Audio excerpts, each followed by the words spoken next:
அன்பான மக்களே, நம்மளோட மகாநதியில் அடுத்து என்ன அப்படிங்கிறது தான். இப்போ குமரன் வந்து வின் பண்ணிட்டு வந்துட்டார். இந்த கதாநாயகன் ஷோவை வந்து சடனாக வந்து ஃபைனல் கொண்டு வந்துட்டாங்க. சடனாக வந்து டைட்டில் வின்னரு குமரன் அப்படின்னு சொல்லிட்டாங்க. இந்த இடத்துல வந்து விஜய் காவேரி பிரச்சனை போயிட்டுருக்கு. சாரதா வந்து இப்போ தான் புது வீட்டுக்கு வந்திருக்காங்க. அந்த இடத்துல வந்து அடுத்த நாளே வந்து காம்படிஷன் இருக்குது, போகிறாங்க. அதுக்கப்புறமா வந்து பேசுகிறாரு காவேரியோட லைஃப்பை பற்றி. அதாவது காவேரி எப்படி எந்த மாதிரி சுச்சுவேஷனில் வாழ்ந்தாங்க, எந்த மாதிரி பிரச்சனை சந்திச்சாங்க, எந்த மாதிரி இப்போ லைஃப்பில் இருக்காங்க, இப்போ எப்படி அவங்க ரெண்டு இப்போ விஜய் காவேரிக்கு வந்து பிரச்சனை உண்டாச்சு அப்படிங்கிறத அவர் வந்து ஸ்டேஜ் மேலே ஏறி ஃபைனல் ப்ரோக்ராமாக வந்து கொடுக்கணும். கொடுத்ததுக்கப்புறமா வந்து டைட்டில் வின் பண்ணுவார். டைட்டில் வின் பண்ணிவிட்டு அதுக்கப்புறமா வந்து 15 லட்சம் கொடுப்பாங்க. அதில் 15 லட்சத்தை வாங்கிட்டு சந்தோஷமாக வீட்டுக்கு வருவாங்க அப்படிங்கிற கான்செப்ட் இப்போ சடனாக தான் யோசித்துருப்பாங்க. இப்போ வந்து என்ன அப்படின்னா, இப்போ இந்த ப்ராப்ளம் எவ்வளோ நாளாக போயிட்டுருக்கு. அப்பப்போ வந்து இப்போ பணப்பிரச்சனை இருக்குது. ஃபைனல் அதாவது அவர் வந்து ப்ரோக்ராம் அட்டன் பண்ணிகிட்டு இருக்கார் இல்லையா, அப்பப்போ டாப் 10லேருந்து அட்டன் பண்ணிகிட்டு இருக்கும்போது கூட டைட்டில் அடித்தா வந்து கப்பு மட்டும் இல்லை 15 லட்ச ரூபா கிடைக்கும் அப்படின்னு எந்த ஒரு இடத்துலையுமே வீட்லேயும் டிஸ்கஸ் பண்ண கிடையாது, எதுவும் பண்ண கிடையாது. இந்த இந்த அதாவது கதாநாயகன் ஷோ ஃபைனலுக்கும் காவேரிக்கு நடந்த விஷயத்துக்கு கனெக்ட் பண்ணி ஒரு ப்ரோக்ராம் கொண்டு வராங்க அப்படின்னா, இப்போ சடனாக வந்து கம்பேக் கொடுக்குறாங்க காவேரி அப்படின்னு கொண்டு வராங்க. அவங்க எவ்வளோ பெரிய பிரச்சனையிலிருந்து அந்த இடத்துல வந்திருக்காங்க. கணவனை பிரிஞ்சு வந்திருக்காங்க, கணவனோட வாழ்ந்திருக்காங்க, அக்ரிமெண்ட் போட்டே கல்யாணம் பண்ணியிருந்தாலுமேவும் கணவனோட வாழ்ந்துட்டு அவரை மிஸ் பண்ணிடுறோமே, அவரை வந்து நம்ம வீட்டு ஆளுகள்லாம் இந்த மாதிரி அவரை வந்து படுத்துகிறாங்களே, நம்ம வந்து வீடு கிடைக்காம ஒரு நிவீன் வீட்டில் போய் தங்கி இருந்துட்டு நம்ம வந்து இப்போ புது வீட்டுக்கு வந்திருக்கோம். இந்த ஃபைனல் ப்ரோக்ராம் நடக்குது, அங்கே போய் இவ்வளோ ஜாலியாக இருப்போமா, இருக்கணுமா அப்படிங்கிற ஒரு எந்த ஒரு இதே இல்லாமல் அவங்க பாட்டுக்கு ஜாலியாக போகிறாங்க, ஜாலியாக வராங்க. இப்போ விஜய் கூட அவங்களுக்கு நடந்தது ஃபைட்டு எதுவுமே, ஒரு வருஷம் வாழ்ந்தது எதுவுமே இப்போ வந்து அவங்க வந்து யோசிக்கவே இல்லை. இப்போ அந்த டைமில் வந்து அந்த கான்செப்டை பற்றியே அவங்க மைண்டில் ஏற்றலை. புதுசாக கதை ஸ்டார்ட் பண்ணியிருக்காங்க அப்படிங்கிற மாதிரி கொண்டு போகிறாங்க. இப்போ குமரன் அதாவது வந்து விஜய் வந்து அந்த ப்ரோக்ராமுக்கு வந்தது எங்கேயாவது கண்டிருக்கோமா? இப்போ எங்கேயாவது இப்போ விஜய் வீட்டில் காவேரி இருக்கும் போதேவும் விஜய் வந்தார் அப்படின்னா இவர் வர மாதிரி நமக்கு தோணுதே, வந்துட்டாரோ அப்படின்னு நிறைய இடத்துல அவங்க வந்து யோசித்துருக்காங்க. இப்போ அந்த ப்ரோக்ராம் அந்த ஆடிட்டோரியத்துக்குள்ளே விஜய் இருக்கும்போது ஏன் காவேரிக்கு தோணலை? அப்போ அந்த அளவுக்கு அவங்க வந்து பழசெல்லாம் மறந்துட்டு தூக்கி போட்டுட்டு அவங்க வந்து அடுத்த லைஃப்பை பார்த்து போயிட்டாங்களா? விஜய் பற்றின நினைப்பே இல்லாமல் போயிட்டாங்களா அப்படிங்கிற ஒரு இதுக்குள்ளே கொண்டு வந்துட்டாங்க. இப்போ 15 லட்சம்ன்ற கான்செப்ட் எப்படி வந்தது எனக்கு புரியலை. 15 லட்சம் அப்படிங்கிறது வந்து ஒன்று 10 லட்சத்தை சொல்லுங்கள், இல்லாட்டினா 20 லட்சத்தை சொல்லுங்கள். காவேரி வந்து விஜய்கிட்ட 15 லட்ச ரூபாய் தான் வாங்கியிருக்காங்க, அதுக்கு மேலே அதிகமாக வாங்கலை. 15 லட்ச ரூபாய்க்கு நடித்து கொடுத்துட்டு வந்துட்டாங்க. இப்போ இவங்க என்ன பண்ண போகிறாங்க அடுத்த கதையில் அப்படின்னா, இந்த அளவுக்கு சுறுசுறுப்பாக, இந்த அளவுக்கு இப்போ ரொம்ப ஃபாஸ்ட்டாக, இந்த அளவுக்கு ஒரு மகாநதி ஃபேமிலி வந்து வந்து அவ்வளோ ஃபாஸ்ட்டாக போகிறதுக்கு காரணம் என்ன? இந்த மழை இல்லாத டைமில், வெயில் அடிக்கிற டைமில் அப்படின்னா இந்த 15 லட்சத்தை கொண்டு போய் விஜய்கிட்ட கொடுக்குறதுக்கு தான் அவங்க வந்து முயற்சி பண்ணுவாங்க கண்டிப்பாக. நான் லாஸ்ட் வீடியோவில் கூட இதை டச் பண்ணியிருந்தேன். ஆனால் கண்டிப்பாக 15 லட்சத்தை கொண்டு போய் என்ன சொல்லுவாங்க அப்படின்னா, சாரதா தான் இதை ஸ்டெப் எடுப்பாங்க, வேறு யாரும் எடுக்க மாட்டாங்க. மாப்பிள்ளை நம்ம இந்த 15 லட்சத்தை அந்த பையன் மூஞ்சியில் எரிஞ்சு விட்றணும் அப்படின்னு. அப்போ வந்து விஜய் அதாவது குமரன் வந்து யோசிக்கிறதுக்கு நிறைய சான்ஸ் இருக்குது. அப்படி பண்ணலாமா, பண்ணுனா வந்து தப்பாயிராதா அப்படின்னு சொல்லுவாங்க.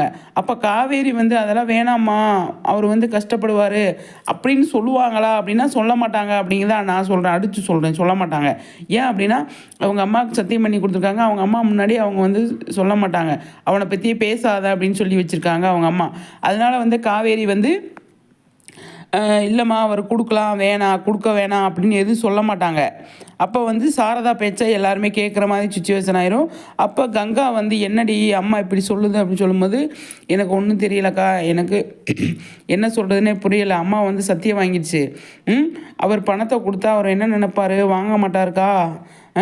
அவர் பணத்தை திருப்பி கொடுக்குறதுக்காக அவர் வந்து என்கிட்ட கொடுத்தாரு அப்படின்னு சொல்லிட்டு பயங்கரமாக வந்து ஃபீல் பண்ணுவாங்க.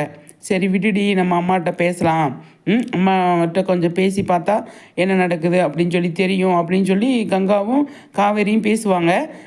அந்த இடத்துல வந்து குமரனுக்கும் தோணும், குமரனு பணத்தை திருப்பி கொடுத்தோம் அப்படின்னா விஜய் என்ன நினைப்பாரு அப்படின்னு யோசித்தாலும், அத்தை கரெக்டு தான், ஒரு உணர்ச்சி படுவார் விஜய் குமரன். ஏன் அப்படின்னா, ஆமாத்தை நான் என்னால் தானே பணம் தொலைச்சு, என்னாலேயே அந்த கடன் பிரச்சனை முடிஞ்சதா இருக்கட்டும் அப்படின்ட்டு அத்தை சொல்கிறது தான் சரி அப்படின்னு சொல்லிட்டு குமரனும் சாரதாவும் பணத்தை கொடுக்கறதுக்கு முடிவு பண்ணிடுவாங்க.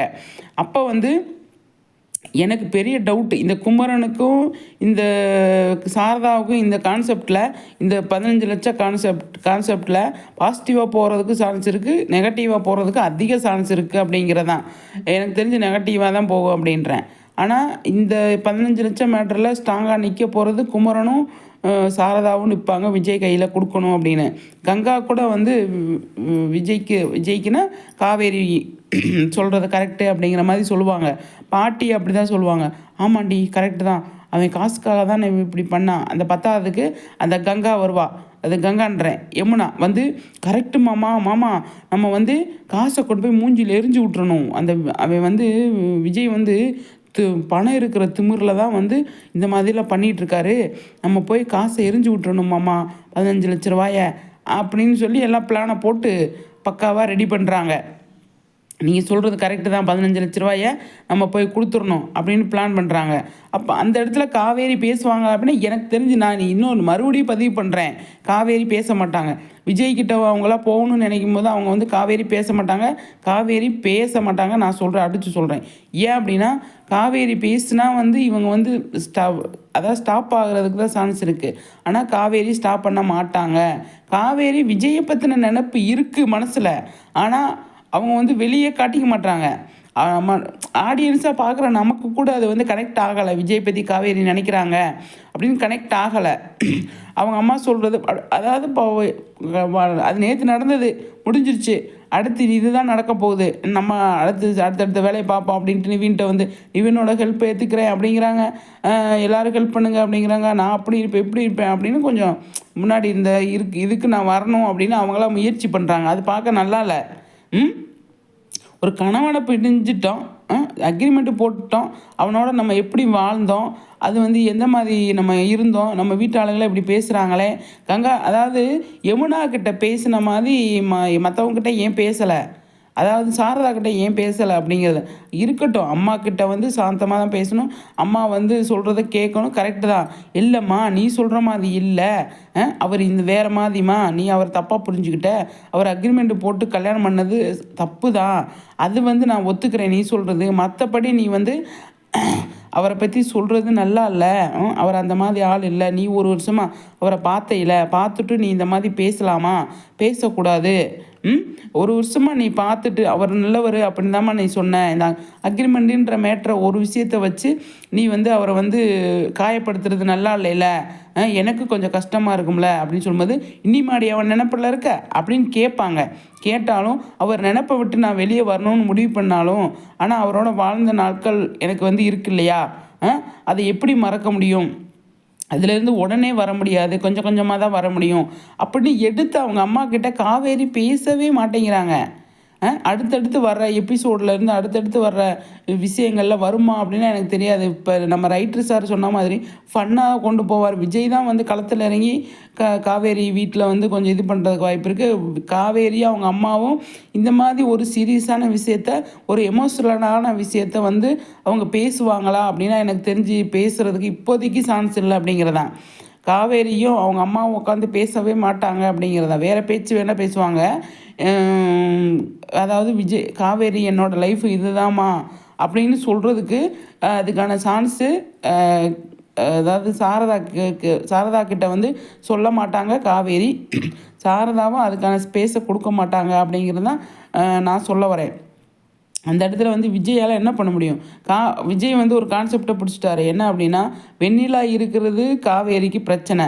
அ வெண்ணிலா இருக்கிறது அக்ரிமெண்ட் போட்டது எல்லாமே வந்து அவங்க குடும்பத்துக்கு பிரச்சனை.